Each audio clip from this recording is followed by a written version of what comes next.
I'm Jane Gil, huh? Make sure this is loud enough for the recorders. I'm Jane Gilmor, and I am, retired from teaching at Mount Mercy University in Cedar Rapids. And I've done a lot of, since the 1980s, I started working in community-based work of some kind. So I'm just gonna sit down because I have a bad leg today. Sorry, I'm limping. So you tell me if you can't hear me up there. These are some questions I ask my students, and I don't always involve my own students. A lot of times I've worked in Europe and Portugal and London, and so it depends on whose students they are. But I usually ask these questions when I'm just introducing them to socially engaged art. Do artists have an obligation to deal with extreme socioeconomic injustices in their own communities? Can the artist initiate civic reform through collective art making, giving a voice to the disenfranchised? And then I just ask, what do you think exactly socially engaged art is? As a young college professor in the 70s, I was influenced by Dewey, and I was influenced to create an educational environment where learning and creating were collective and experiential. So in the 80s, I created a new course called New Genres, one component of which was a public project where students, where students, we found abandoned buildings in the New Beau neighborhood of Cedar Rapids, then a very depressed neighborhood, now a very gentrified neighborhood.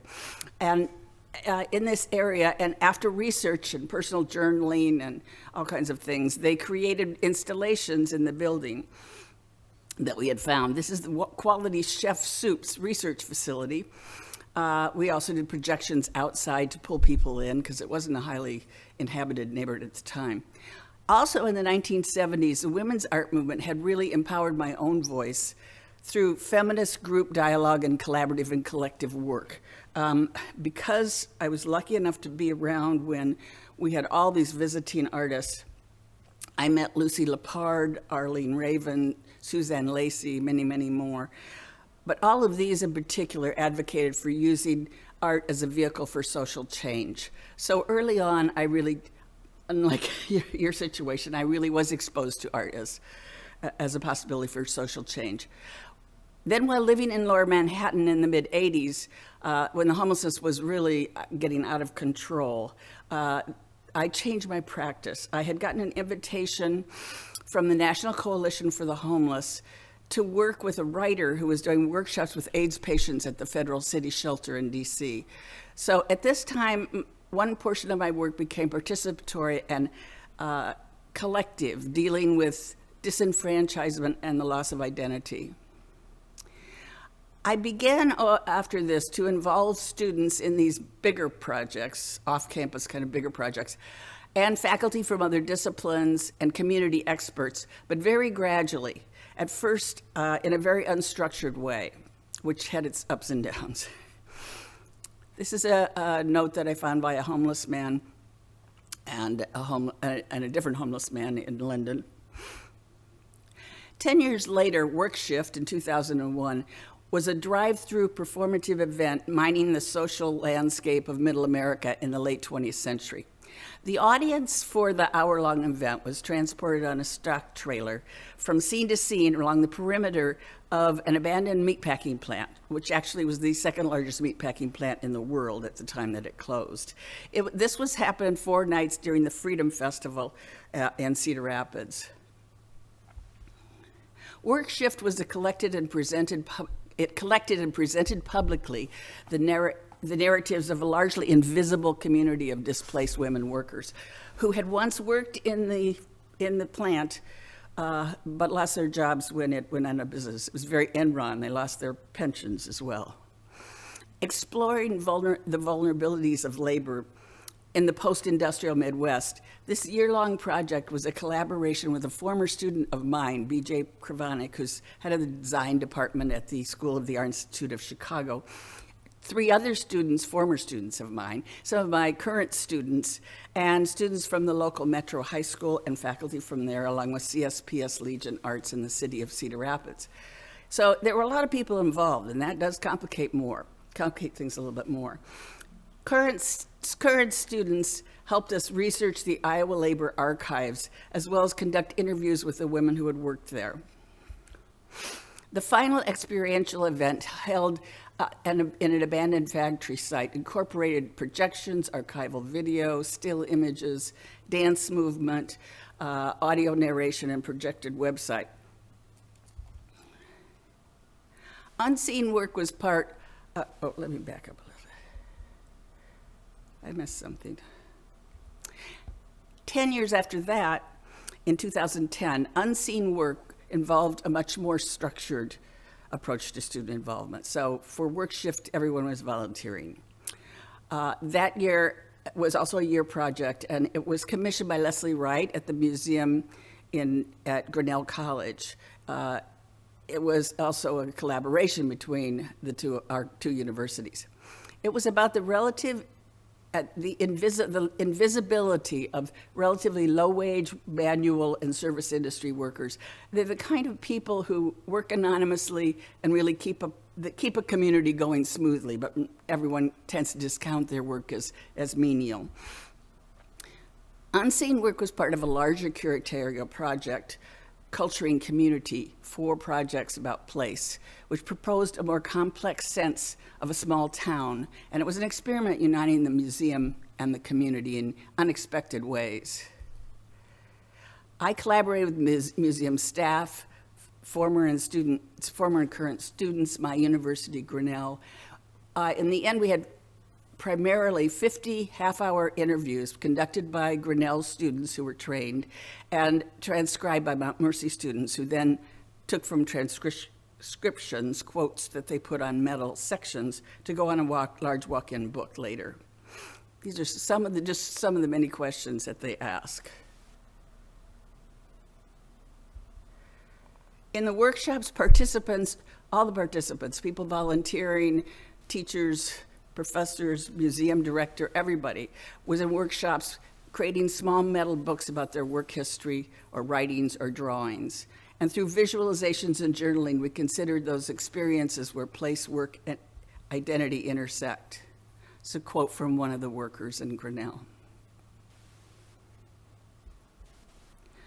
In this case, all the participants, students, everybody, had to be thoroughly vetted by the university and any other involved organizations. So the students were given lectures about the purpose of the project. They were interviewed, they were given questionnaires, they submitted essays so that if they wanted to be selected for the interview job, they submitted references.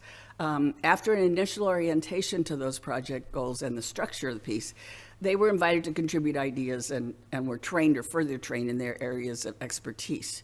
We had a website, unseenwork.com. We had community meals. We had visits to businesses. And so all these elements, once again, were put together. The handmade books, the contributed work, the objects, the video interviews, archival photos were all put together in a final 4-month-long participatory installation that was a communal environment where makers and viewers could share. Embedded in the large book, you will see, I guess you can see it better than last, but in the large book there are embedded certain selections of the video interviews of workers.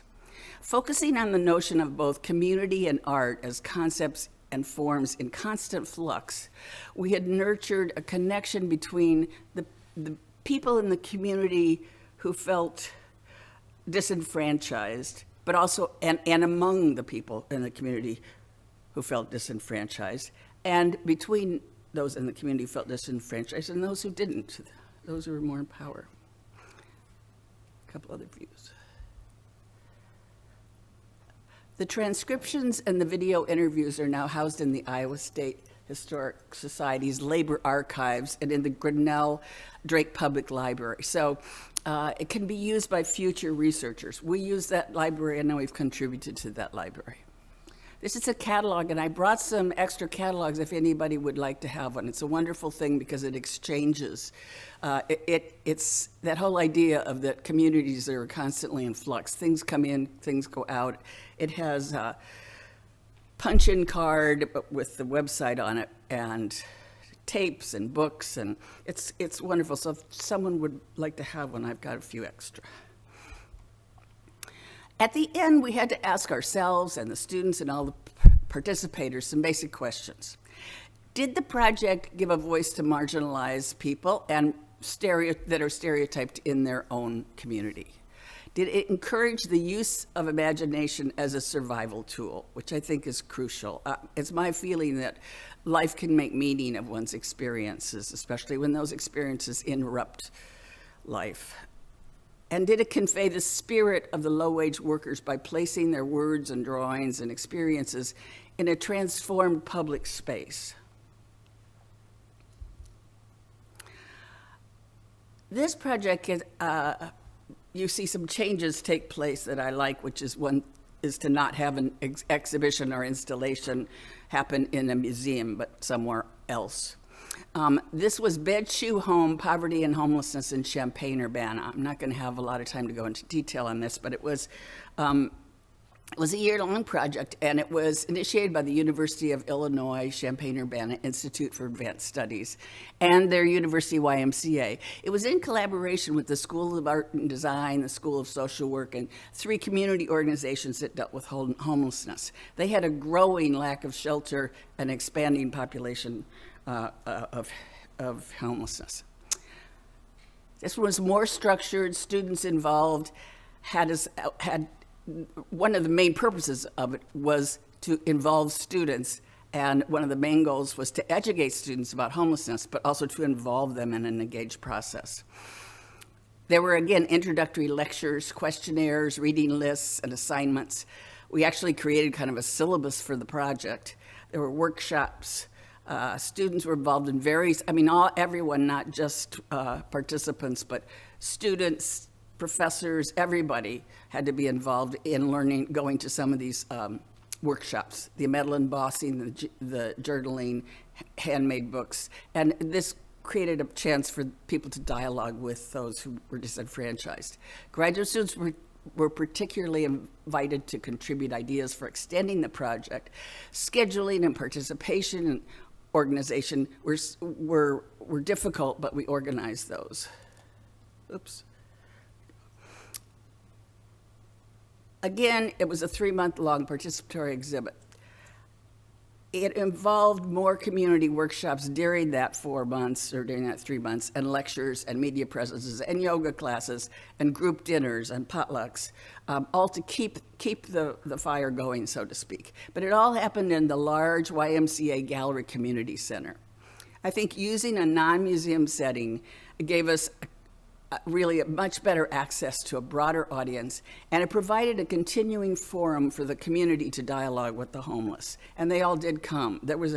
At the opening, there were literally 500 people, and for once, all the people from the shelters came, and that's very rare. What happened? It's not moving forward. Hello. Well, it's stuck.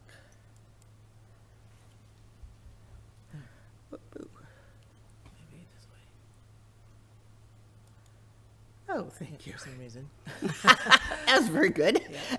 Yeah. In this particular one, students really, as I said, had to be interviewed. Some students were selected to go with me to the soup kitchens and drop-in centers and domestic abuse shelters as coordinators and interviewers. Again, they had to be vetted by all those places as well as the university. Others really weren't suited to that, and it was very much the case with some students who had English as a second language or came from a culture where they had really never been around homeless people. Others continued to work in research, to develop websites, to document the workshops and the processes, and to keep the social media presence going. A couple of examples. These are small book. My father used to take us to the zoo. I thought the animals were unhappy, but he said they were okay. And one day I just asked the zookeeper if he could just let them out. These are drawings they did with their eyes closed of their hearts. And this is a visualization process that I use. And then they write about what they draw. And this is usually creates some real revealing really revealing and interesting writing for them. And some drawings of space. In the end of at the end of the semester, we had to ask the students, and we asked the students to write about this question: how does one gauge the aesthetic and ethical issues of a socially engaged process? Was the project able to empower a cultural outsider and encourage long-term solutions? That's the hard part. And most of all, what did everybody get left with? I mean, what can they take from what happened and go forward with? So I think an essential question in socially engaged work must be that you must empower all participants, including students, staff, volunteers, everybody from bottom to top. You must encourage them and empower them to build new communities within existing communities and to make their voices heard.